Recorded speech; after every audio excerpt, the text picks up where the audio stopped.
Magandang araw mga bata. Ako nga pala si Teacher Shirley at ako ngayon ay magtuturo tungkol sa salita ng Diyos na hango sa Biblia. Ano ba ang Biblia? Ito yung aklat na saan nakalagay dito ang salita ng Diyos. Ito ay totoo at mapagkakatiwalaan. Ito ang magiging gabay natin sa pang-araw-araw natin na pamumuhay. At ang paksa natin, ang topic natin sa araw na ito ay tungkol sa kasalanan o sin sa English. Ano ba ang ibig sabihin nito?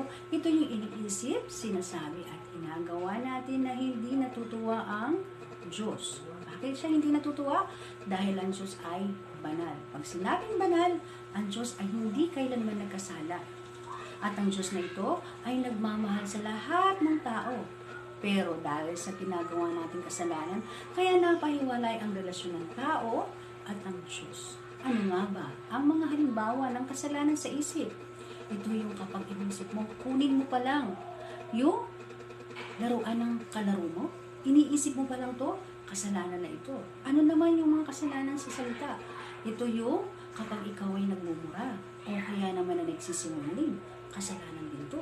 Ano naman yung mga halimbawa ng kasalanan sa gawa kapag ikaw ay nakikipag-away o kaya naman kumuha ka ng gamit na hindi sa'yo na hindi ka nagpapaalam. Lahat ng mga ito na kasalanan na ito ay hindi nalulugod ang Panginoon kapag ating nagagawa. Bakit kaya natin nagagawa na ito? Dahil isinilang ang tao na may kagustuhang gawin ang mga kasalanan na ito kahit walang nagturo. Dahil likas sa tao na gumawa ng kasalanan. At ang ating pag-aaralan na talata o memory verse araw na ito ay Roma 6 verse 23. Roma 6 verse 23. Sapagkat ang kabayaran ng kasalanan ay kamatayan, datapwat ang kaloob na walang bayad ng Diyos ay buhay na walang hanggan kay Kristo Jesus na Panginoon natin.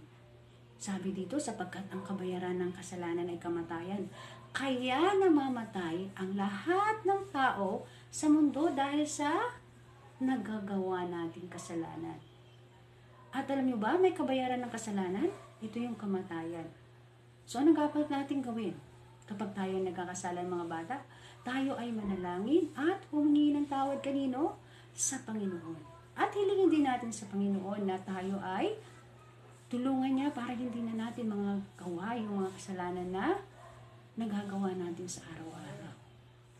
Pero huwag ka malungkot bata. Bakit? Sabi sa talata, datapwat may kaloob ang Diyos. Ano kaya ibig sabihin ng kaloob? Ito yung regalo. Pag sinabing regalo, ito'y tatanggapin mo na lamang. Ito'y walang bayan. Ano kaya yung regalong alok ng Diyos sa buhay natin? Ito yung kaligtasan para sa iyo, mga bata, at para sa akin. Kaligtasan sa kapahamakan sa walang hanggan lugar ng impyerno.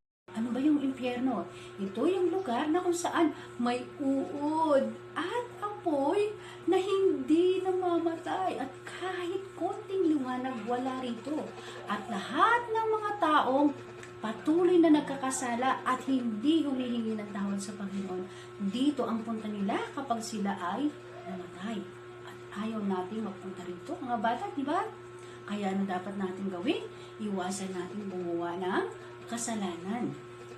Ano gagawin natin? Tayo ay laging magbasa ng Bible, kung marunong na tayong magbasa.